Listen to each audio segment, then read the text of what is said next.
Halo, Assalamualaikum warahmatullahi wabarakatuh. Perkenalkan kembali, nama saya Puja Lestari Maulida.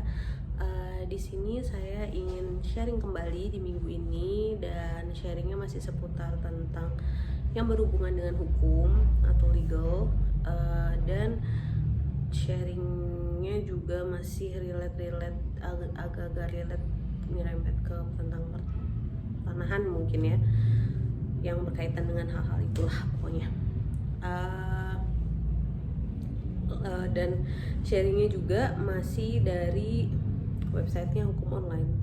Ini website favorit, salah satu website favorit yang isinya tentang banyak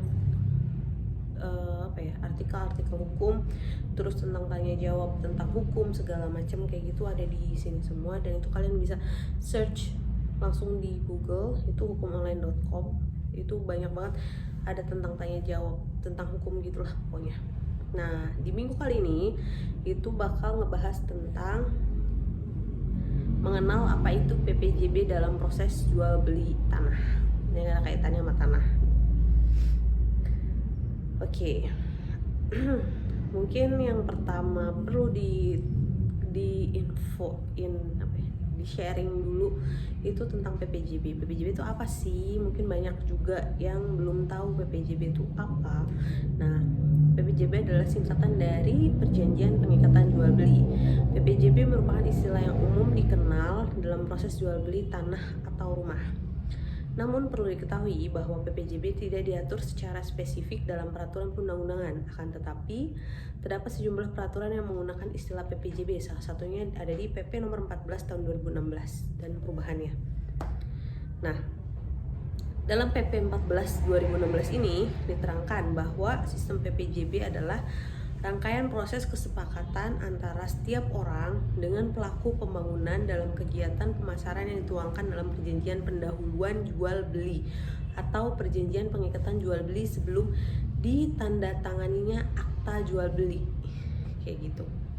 Nah, kemudian diterangkan bahwa PPJB adalah kesepakatan antara pelaku pembangunan dari setiap orang untuk melakukan jual beli rumah atau satuan rumah susun yang dapat dilakukan oleh pelaku pembangunan sebelum pembangunan untuk rumah susun atau dalam proses pembangunan untuk rumah tunggal dan rumah deret yang dibuat di hadapan notaris.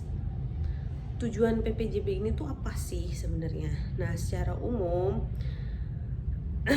PPJB adalah tujuannya itu PPJB itu kesepakatan awal antara calon penjual dan calon pembeli yang memperjanjikan akan dilakukannya transaksi jual beli atas suatu benda. Biasanya pada umumnya tuh benda nggak bergerak, yaitu tanah kayak gitu. Nah, tujuannya ini untuk mengikat calon penjual agar pada saat telah diperjanjikan ia akan menjual benda atau hak miliknya kepada calon pembeli. Dan pada saat yang sama perjanjian tersebut juga mengikat calon pembeli untuk membeli benda atau hak milik calon penjual sesuai dengan ketentuan yang telah diperjanjikan oleh para pihak. Nah, jenis PPJB ini tuh ada dua. Ada PPJB yang belum lunas dan ada PPJB lunas. Nah, PPJB belum lunas ini nih PPJB yang baru merupakan janji-janji karena biasanya harganya belum lunas atau biasanya ada tercantum termin-termin pembayarannya di PPJB tersebut. Kalau PPJB yang lunas adalah udah dilakukan secara lunas namun belum bisa dilaksanakan pembuatan akte jual belinya di hadapan PPAT atau pejabat pembuat akta tanah karena ada proses yang belum selesai. Contohnya kayak pemecahan sertifikat kayak gitu. Nah, untuk syarat PPJB ini tuh dapat dilaksanakan setelah memenuhi syarat kepastian atas. Yang pertama, status kepemilikan tanah. Yang kedua, hal yang diperjanjikan. Yang ketiga, adanya PBG. Yang keempat, ketersediaan prasarana, sarana, dan utilitas umum. Dan yang kelima, adanya keterbangunan paling sedikit 20%. Jadi kalau untuk bentuknya tanah gitulah, atau tanah yang di perumahan biasanya ya. Nah, kekuatan hukumnya kayak gimana sih PPJB ini? Di PP nomor 24 tahun 97 peralihan hak atas tanah dan milik atas satuan rumah ini nih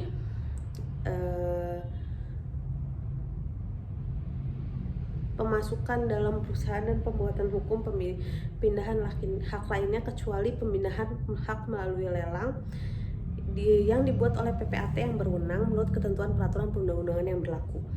Nah, dari ketentuan tersebut dapat disimpulkan bahwa yang diakui secara tegas sebagai salah satu peralihan hak atas tanah adalah adanya AJB atau akte jual beli.